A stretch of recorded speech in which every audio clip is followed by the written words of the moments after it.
I think before we get to eco-lockdowns, let's talk about this kind of mechanism that's being used now, which is that we should be snitching on our neighbours. Oh, it's awful. Now, South East Water have actually suggested an array of tactics. That's not the only one. And they say that a ban is the very last resort. But they say that fines are the last resort, but the fine is actually £1,000. What I take issue is why does snitching have to be one of the first levers that authorities will use? There's two really unpleasant tactics to this. First of all, the idea that we're going to be turned into a nation of snitchers. If your neighbour is sprinkling the lawn or guilty of a paddling pool misdemeanour, you could just mind your own business and not look over the fence. But you could also just have a polite, direct word with them. Why do you need to report to a water board? You can see how this kind of thing could descend into petty feuds between neighbours. But the second thing is, and this is the important point, it gets us pointing the finger at each other, when really we should be pointing the finger at the authorities who have ignored water infrastructure for decades. Now, believe it or not, we haven't actually built a new reservoir in this country for 3 decades. And yet the population has grown in that time by 10 million. And we don't actually have less rainfall either, by the way. Well, I mean, people are pinning a lot of this on climate change, but there's just very sensible planning that should be happening in regards to infrastructure. Obviously, reservoirs have to keep up with population growth. We're in Ireland. What about desalination?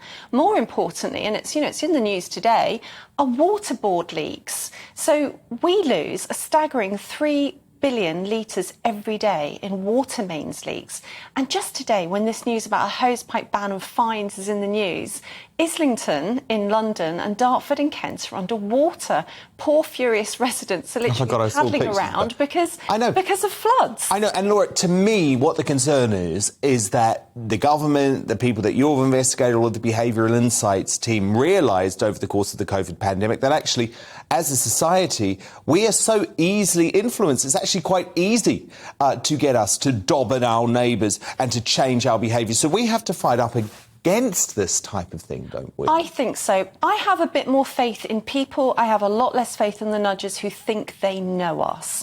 Look, this is in keeping with other plans. Last week it was in the news that the Nudge Unit, that's the Behavioural Insights team, was recommending that households across the country be sent letters with a kind of an energy leaderboard. So you'll see how much energy your neighbours are consuming. Now, really, if the huge energy prices aren't enough of a nudge to get us to cut back on energy usage, I don't know what is. Would they be allowed to do that? Yeah, it would be anonymised, but you'd have a good idea about what people in the street are doing. Now, first of all, neighbours all have different needs, but it also represents a very unedifying race to the bottom. And Why it's should no we one's be damn racing business to how consume much less? energy I'm consuming. Well, I quite agree, and I think probably the best thing to do with a letter like that if it arrives in the midwinter is burn it for warmth.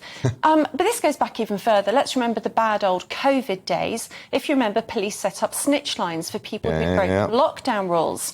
But this represents what they think of us. The head of the Nudge Unit, David Halpern, said in a select committee in the Commons that the public could be relied upon to do the heavy lifting, that's what he called it, of mask enforcement. And in fact, he said the British are particularly good at it. And I think that's just such a disappointing and unedifying view of the British people. I don't think we are good at snitching and policing each other. I refuse to take that view of us. I actually think we're very liberal, we're very independent-minded. And what we should be doing at times like this, because let's face it, in a drought, in a heatwave, we do have to all pull together. What we should be doing is supporting each other, not snitching on each other.